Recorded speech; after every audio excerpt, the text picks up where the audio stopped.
I'm Gina Fitt, and you've either surfed to or purposely selected Life Talk with Bern Moses. Welcome to another in our series of ongoing verbal essays.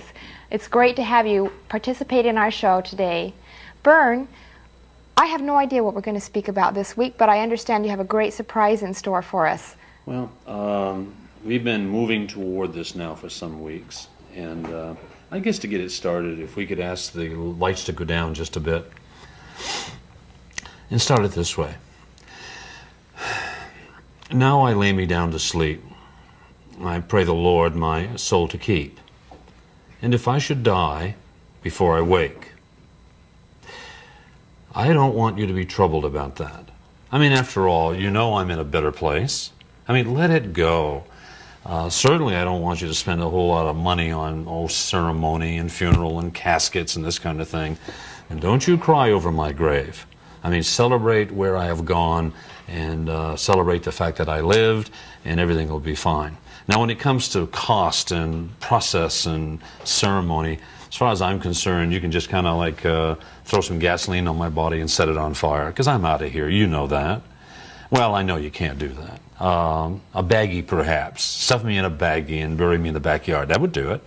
Now, I'm being facetious, of course. I think probably what I really would like to have you do is just cremate my body. Just cremate the body and perhaps scatter the ashes up in the Sierras where I enjoy hunting and fishing and camping. Yeah, I guess that'd be fine. Now, Gina, do you think that kind of stuff's being said out here? Oh, yes. Yeah, constantly. Yeah. It's kind of fascinating. You know, my daddy told me years ago that all my life I'd be running into people that were expressing opinions to which they were not entitled. In other words, entitled is a strange word. They have the right to the opinion. Congress has given us the right to make as big a fool of ourselves and to hurt as many people as possible in what we say. But to be entitled, it seems to me, on a subject especially like the one we're going to be hitting on this evening, people should have some experience, have some research, have read, have gotten some good counsel, because I'll tell you, this is a pretty sensitive arena. Very, very important. And let me tell you, this whole thing started for me in 1979. I had been overtured by a funeral company to come into their business. And I said, no, this is not my cup of tea, because prior to that I'd been in entertainment, dining, travel, this type of thing, and really enjoyed what I was doing. And I couldn't imagine anything more morbid than getting into the funeral business. Now, this was pre-arrangement that they were talking about, where we talked to people well before the time of need, and I just wasn't interested.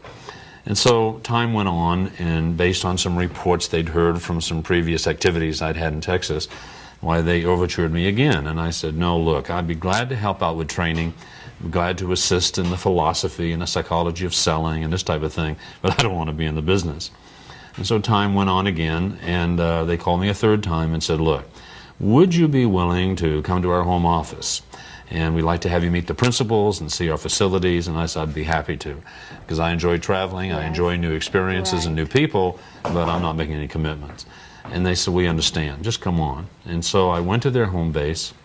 Indeed, was impressed. Delightful people, treated me well, saw a professional sporting event, had some fine wine and good dinners, but flew home without any commitment. Yeah. Some more time passed, and it was a Thursday, I recall, and they called me and said, look, this office is still available here in Dallas, Texas. We'd like to have you take it. We have kind of checked you out a little bit and realized that you might respond if we gave you a new Cadillac. And I said, well, gee, let me think this over. I'd never been a bonus baby before, and so I hung up to think it over, knowing full well what I was probably going to do. I waited an appropriate amount of time, 2 hours or so, and I called them back and I said, okay, I'll go ahead and take that office and I'll make a 1-year commitment. And they said, well, we were hoping for a longer term than that. And I said, well, there may be, but let me explain what I mean by commitment. And now, we've been through this on the show. Right. This is what I'm going to do, or what? Or die. I mean, I was throwing myself right into it. And so they said, well, okay. Monday morning, I'd already recruited a couple of people to take in with me. And Monday morning, we went into the office. We recalled an old secretary that had been there. And old is double entendre here. This was an old secretary, and she'd been there a long time. But she came in to assist us and to find papers and what have you. And frankly, my idea was that I was to go in and to construct a presentation that I thought would be appropriate. And we were shuffling papers and putting together a prospectus that we would do on presentations. And all of a sudden it dawned on me that we hadn't taken care of a very important issue here, and we hadn't visited the funeral home that we were going to be representing in the prearrangement process. And that seemed pretty essential, so I called them, and they were delightful, they were glad that we were going to be in the business and welcomed us over to the funeral home. We drove over and we walked in and were welcomed comfortably, warmly. That's their business. And we sat in the office and chatted for a while, and they wanted to take us on a cook's tour, which is fairly understandable. So we went to the chapel. It's beautiful. Seated 250 people, stained glass windows. They were especially proud, and had a right to be, that they were the only funeral home in Texas that had their own pipe organ. And it was a beautiful instrument. They took us down through some passageways to the rear of the building and allowed us to peek into the preparation rooms. Now, you know what that's about. And we kind of didn't spend a whole lot of time. We peeked in and glanced around, felt a little uncomfortable. Came back up the hallways, and they showed us the reposing rooms. Now, there wasn't anybody lying there prepared for visitation. But we spent a considerable amount of time in the reposing room because we all look real handsome. The cosmetic lighting, you really look good in there. I used to tell people, if you have a date and you want to impress the girl, why take her to a funeral home somewhere and spend some time in a reposing room. I don't think most of them do that, though, but that's another issue. Anyway, we came back out, and I thought, well, this is it. We're ready to go. And he said, no, we're especially proud of our selection room. And so I didn't know what that was. And so there was this door marked selection room, and they opened it up, and I walked in along with my cohorts, and it was like a 1, 2, 3.5 seconds or so, and it was a room filled with caskets, arranged for merchandising purposes, which is okay. And all of a sudden, Gina, something happened. A wail came out of me involuntarily. It was frightening. My muscles began to convulse involuntarily. I got very nauseous, almost, very nauseous. My knees buckled, and I just about lost it. And boy, they saw I had a difficulty, and they escorted me out of the room very quickly. And I recuperated quickly. But I knew something was amiss because it hadn't happened to the people I was with. Yes. They hadn't reacted that way. And so I thought, oh boy, this is really my cup of tea. That evening, I had a nightmare. I woke up. My wife at the time was in the casket.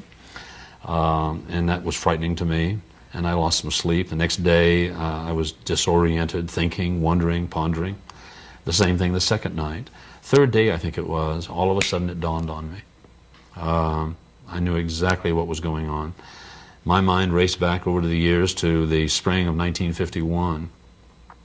28 years prior, 28 years. I got a phone call one day. I was stationed in Corpus Christi, Texas. And I got a phone call from the Red Cross. And I knew something was up, especially when they identified me so very carefully. Bernard, Sidney, Moses, and 2/11/58/46, and born October 21st. I'll say that again, October 21st. And the day of my enlistment and what have you. And then I heard this woman say, "I'm sorry to tell you, your father died this morning." And I remember not feeling much. It was like information. Someone said the Yankees won the pennant. So what? I'm not a fan. It was a real detached feeling. And I was confused about that. I remember wondering, well, what am I supposed to do? I have no money. I can't go home. And then I heard her saying that they'd made arrangements for emergency leave and was going to provide airplane tickets and some extra money so I could go home for the funeral. And so there I found myself winging across the country. Reading, eating, visiting with friends, associates and what have you, wondering, where's the pain, where's the hurt? I arrived in Concord, New Hampshire, deplaned, and my mother was there, and she didn't seem to be having any difficulties. It was like I was coming home for leave or something. Really? And then, just very detached. Yeah. Then there was this long drive up to the mountains, about 120 miles up into the mountains, and it was like this elephant was in the car. No one would address it. This big invisible elephant was there. And I remember pulling up into the farm yard where we lived, and at a fleeting moment of real disorientation, because up out of the woods, like I'd seen him so many times before, I saw my father coming. And I was just, startling. But what it turned out to be was his twin brother. He had an identical twin named Alvin. And Uncle Alvin was having a terrible time. I mean, really grieving. And we tried to comfort him as best we could, and soon went to bed. The next day, up and get dressed and what have you, and drove, about 60 miles to Plymouth, New Hampshire, in another direction. And we pulled up, and we walked inside the funeral home, and they received us warmly, comfortably. That's their business. And we identified ourselves, and they said, "Oh, yes, Mr. Moses, he's in here." So we walked in the reposing room, and I immediately, I walked in 1, 2, about 3.5 seconds, recognized my daddy, knew it was him, and this started to happen. The wail came out. I began to convulse. I was really impacted. But I was in uniform, 19 years old, supposed to handle it, I heard, supposed to be strong. And so I excused myself, and they allowed me to leave, and I went back out of the car, recovered very quickly, and that was the only grieving I ever did. In other words, in the subsequent days, the taps and the volley of firearms, none of that seemed to stimulate me into another grief process. I returned to my job, was comfortable about my father dying. I remember him saying many times that I loved him, enjoyed him, and appreciated him. And here it was, however, 28 years later, and I was right back in the same spot. And so that deserves some thought, some wonder, and some research. Bern, do you think that this is a common thing that happens to people? That's been my experience. Yeah. One of the reasons I get into this, Gina, frankly, and people say, well, why do you get into this kind of stuff when we're talking about personal growth, professional development, selling, business? It's because I have seen, once I've been through the experience and began to get attuned to this, Gina, I run into bereavement practically every day of my life. I see it. I have seen people who had all the earmarks, all the qualities of a champion. They had the education, the looks, the articulate ability, everything was in place, but they didn't do anything. And as often as not always, but as often as not, when you get intimate with these people, they find out that they've had a major loss in their life and that somehow they're stuck. And I call that they're bottlenecked. They just can't seem to move on. Now, I began to do the reading and the research. And as you might suspect, from my obtuse position as a praxeologist, I saw a lot of stuff, read a lot of stuff, and heard a lot of stuff that just didn't seem complete and appropriate. And so I made that a pet project of mine. And so what I wanted to do is to kind of take this show, and I bet it's going to take 2 or 3 or 4, to really delve into this and probably be the most popular series of everything we've done. My experience, it's often been said that people are really uncomfortable talking about death and dying and what have you. And I find that people really get caught in it. They're fascinated by it. It's just they can't find anybody to talk about it comfortably. They need permission. Yeah. And so I've always found that this is probably one of the most popular essays that I do. I know there's a fellow here in town named Bruce, I believe, Tom Bruce, who does a college course on bereavement and what have you. And it's the most popular courses on the campus, always packed. And so, there is a curiosity about this.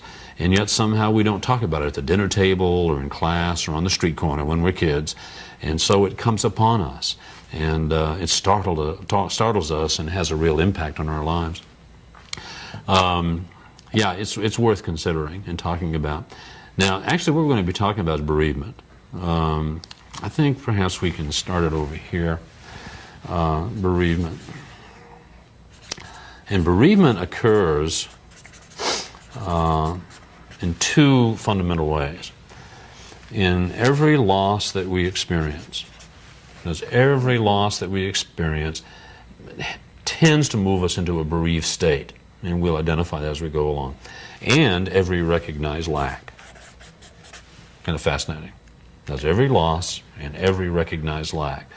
Now, in losses, of course, the biggie is what? Death, is death. Now, in death, even there are 3 dimensions that have to be considered. You have the sequential death, and then you have the untimely and the premature. And we can almost say that everyone is, in some form or another. And then, of course, there's the non-sequential. non-sequential death. Now, sequential, obviously, is the normal order of things. Grandma, grandpa, great-grandpa, they age, they tire, they sicken, and they die. They've had a full life. Yeah. Those are the easiest to let go. We're sad, we go to the service perhaps, but then after the sadness, we return to our life and things move on pretty well. Whenever I think of sequential, I like to take just a moment and speak of my grandsir. All of my grandkids, I got 21 now, call me grandsir out of deference to him. He was a white-bearded, heavy-set man who lived with his wife Anna in Horse Corners, New Hampshire. It was a small hamlet up in the hills outside of Concord.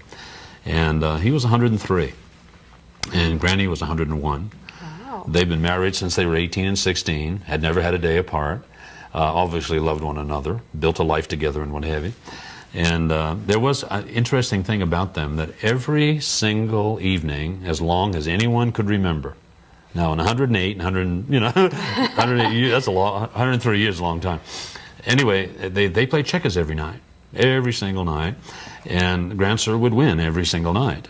And Granny would get upset, agitated, and she would scatter the pieces and grumble as she stormed off to bed, and he would chuckle as he picked the pieces up and reset the board, getting ready for tomorrow night. But they did that every single night of their life, by lamplight, by the way. This was way up in the mountains. Still healthy people, still vital. He did chores, stoked the fire, what have you, and she cooked the meals, kept house. One night she stormed off, and he chuckled and went to bed and woke up in the morning, and she was dead in his arms.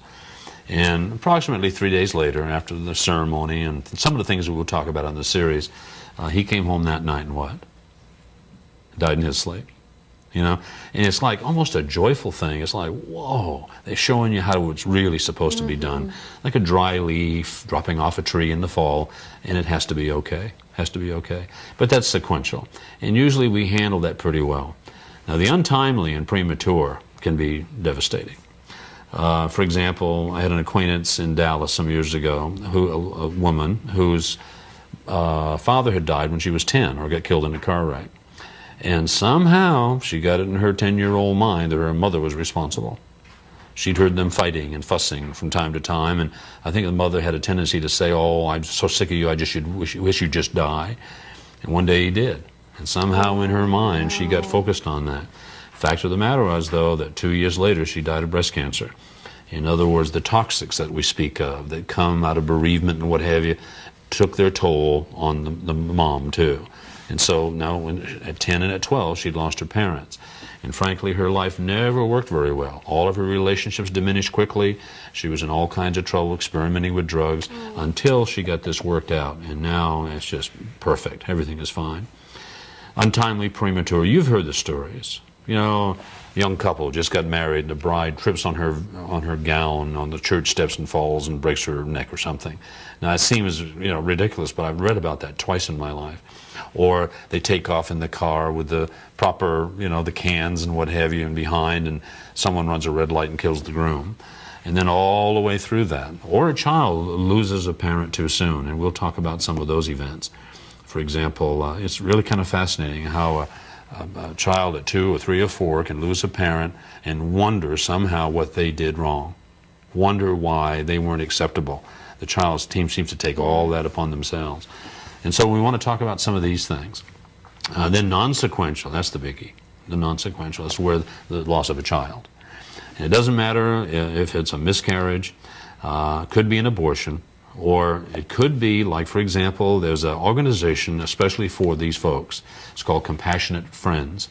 And it's an organization, a support group that's international in scope, that's there primarily for people who've lost their babies.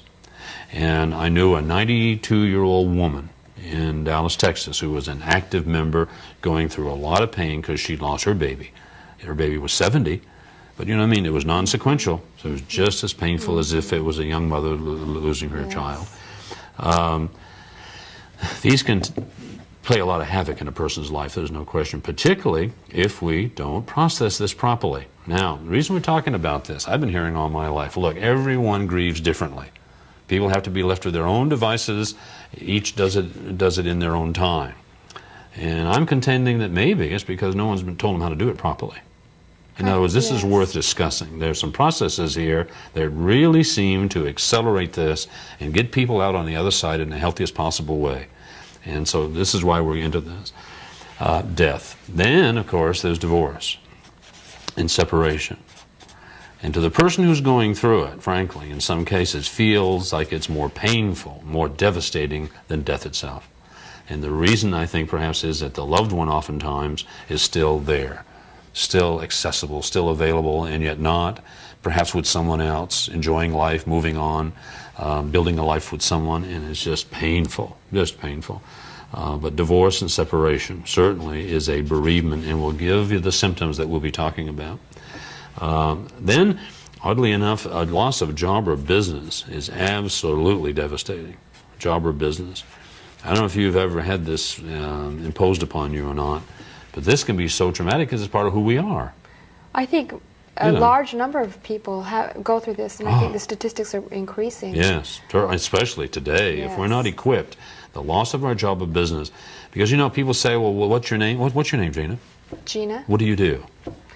I'm in sales. Yeah, I mean, right away, that's part of who we are, you know. You ask someone, who are you, and you'll get a name, a marital status oftentimes, and the kind of work they do. Right. And so we're talking about all of this, the being. Yes, this can be really heavy. Job or business. I had an incident that I was aware of in Fort Worth, Texas. A funeral director, the home burnt down, the funeral home. It was, I think, third or fourth generation. And 3 days after the event, in the embers of the building, they found his body. He had gone there to commit suicide. It was that devastating to him. And so we can't discount this and the effects that it can have, and at the same time have to examine how we can best handle it.